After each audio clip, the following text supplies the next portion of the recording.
Salam, xoş gördük hər birinizi, hörmətli müəllimlər. Bugünkü təlimdə biz məzmun standartlarının tərkibini keçəcəyik. Bilirsiniz ki, məzmun standartı iki hissədən ibarətdir: bilik və fəaliyyət. Bugün biz biliyin növlərini keçəcəyik. Biliyin növləri hansılardır, kateqoriyalar hansılardır, hər növün özünə məxsus spesifik xüsusiyyətləri hansılardır. Bunlar haqqında müəllimlərlə sual-cavab edəcəyik. Və bugünkü təlimdə biz biliyin növlərini yalnız nəzəri cəhətdən öyrənəcəyik. Bilirsiniz ki, imtahanda bilikdir, taksonomiyadır, təfəkkürdür, bir də inteqrasiyadır. Bu mövzularda situasiyalar müəllimlərin ixtisasına uyğun düşür. Yəni, riyaziyyat müəlliminə riyaziyyatdan, tarix müəlliminə tarixdən suallar düşür. Biz də, yəni ki, təlim zamanı hər bir müəllimə individual yanaşırıq və hər bir müəllimə təlim zamanı canlı dərsimizdə ixtisasına uyğun suallar, situasiyalar təqdim edirik. Bilik, taksonomiya, təfəkkürü keçdikdən sonra biz ümumiləşdiririk. Yəni, situasiyada həm biliyin növünü, həm taksonomiyanı, həm təfəkkürü, həm də inteqrasiyanı soruşuruq. Bugünkü təlimimizdə biz nəzəri cəhətdən sual-cavab edəcəyik. Növbəti təlimdə isə biliyin növlərinə aid hər bir müəllimin ixtisasına uyğun situasiyalar işləyəcəyik. Təbii ki, bugünkü təlimdə də biz situasiyalara toxunacağıq, amma sırf situativ sualları gələn dərsimizdə ümumilikdə təlimi situasiya sualları üzərində quracağıq. İzləyə bilərsiniz və hər hansı bir sualınız olsa da qeyd edə bilərsiniz. Uğurlar. Hanım, Hər vaxtınız xeyir olsun mənim. ixtisasınız nə idi? İbtidai. İbtidai. Əla. Gəlin danışaq metakognitiv biliklər haqqında. Metakognitiv bilik ümumilikdə idrak prosesləri haqqında məlumatlıqdır. Yəni özünün zəif və güclü tərəflərini bilmək, özü haqqında biliyə sahib olmaq. Bunun da 3 növü vardır: strateji bilik, idrak tapşırıqları haqqında bilik, bir də şagirdin özü haqqında bilik. Özünüzə aid bir nümunə çəkin. Özümə aid nümunə çəkim. Məsələn, mən ən çox oxuduqdan sonra sual-cavabda öyrənirəm. Yəni oxuduqlarımı tez unuduram. Bəli, yəni təlimə qoşularaq sual-cavab edəndə mənim yadımda daha yaxşı qalır. Oldu nə? Mütləq. Gəlin indi bax, bayaq o sualın üzərində işlədik. Bir daha sizə sual verirəm. Dəyərləndirmə var, münasibət bildirmə, qiymətləndirmə. Nə zaman konseptual olur, nə zaman metakognitiv olur?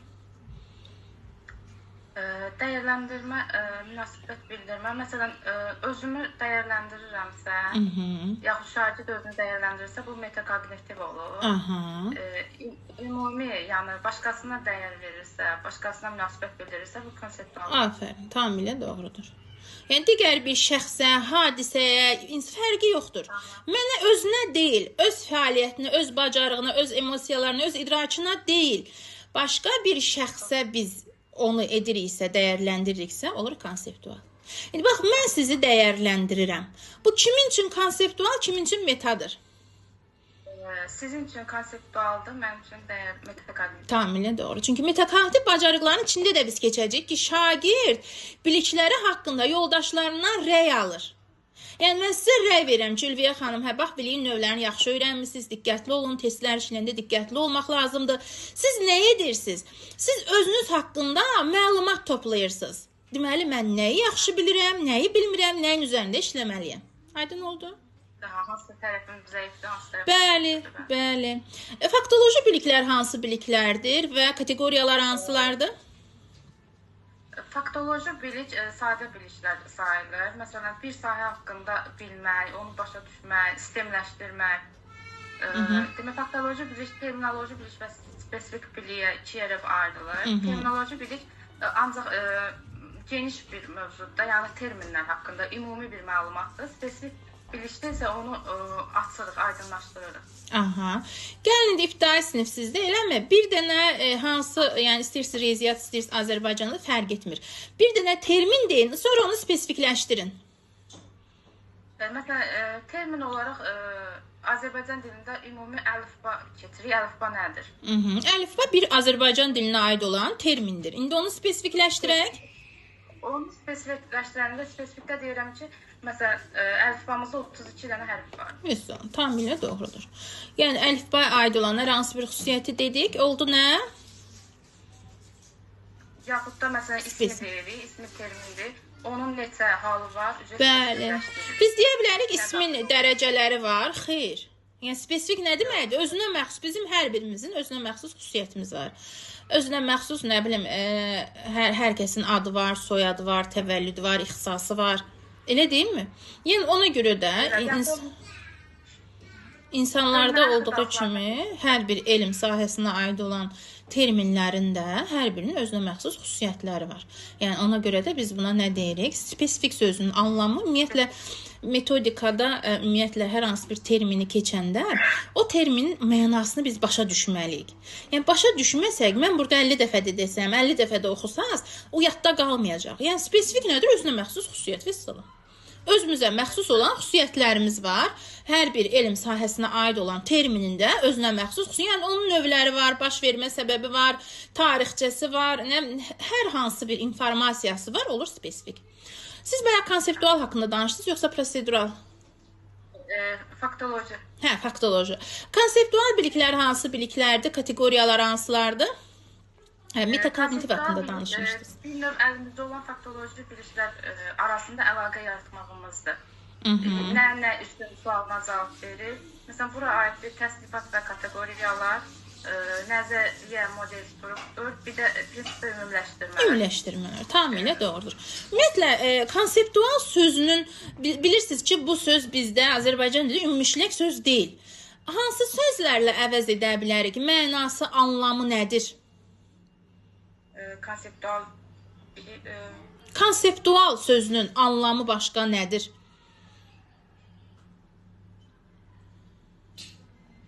Anlamı nədir? Anlamı. Başa düşmədi də. Sizə deyirəm, Ülviyə xanım, başa düşdünüz, anladınız? Deyirsiniz, bəli. O konsept bir şey axtarırdım mən. Başa düşməyi, anlamaq. Xeyr, niyə mürəkkəb bir şey axtarırsınız ki? Konseptual sözünün anlamı, mənası başa düşməkdir, anlamaqdır, dərk etməkdir. Başqa heç bir şey. Yəni biz bir şey, məsələn, uşaqlara mövzunu keçəndən sonra demək ki, uşaqlar konseptualınız var. Yəni nə deyirik? Uşaqlar anladınız? Sualınız varmı? Hansı məqamlar sizə aydın olmadı? Başa düşdünüzmü? Bax, bizim bu təlimdə bu sual-cavab hissəsini konseptual adlandıra bilərik. Nəyə görə? Çünki müəllimlərin çoxu burada 90% burada tam dərk edirlər. Bax, faktoloji olaraq evdə öyrənirsiniz məlumatları. Burada da nə edirik? Sual-cavab nəticəsində tam dərk edirik. Sonda nə deyirəm? Hansı məqam sizə aydın olmadı? Sualınız varmı? Yəni başa düşdünüzmü? Anladınızmı? Bax, bu konseptualdır. Sonra keçib test işləyəcəyik. Bu nə olacaq? O prosedural. Prosedural. Bildiklərimizi icra edilir. Əla. Proseduralın kateqoriyaları hansılardır? Proseduralın kateqoriyalı bacarıqlar və algoritmlərdir, texnika və metodlardır. Bir də prosedurallardan yenidən istifadə etmək meyarı. Meyarı, əla.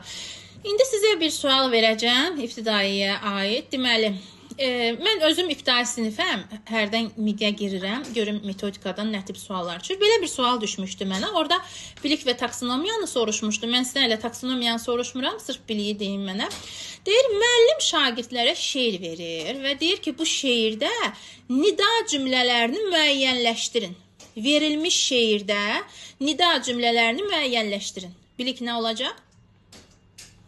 Bu da faktoloji olar da. Nəyə görə? Çünki cümlə verilib, onun içindən seçəcək. Hə.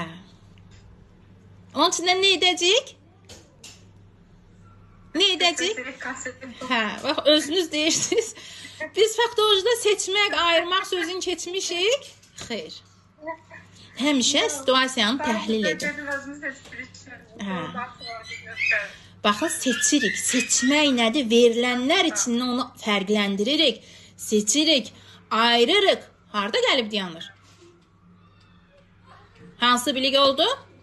Konseptualda. Bu şey olsa da təhlil. Necə? Konseptual. Nə olsa da? Konseptual. Bəli, olacaq konseptual bilik. İcraçı keçsək bu təhlil olacaq.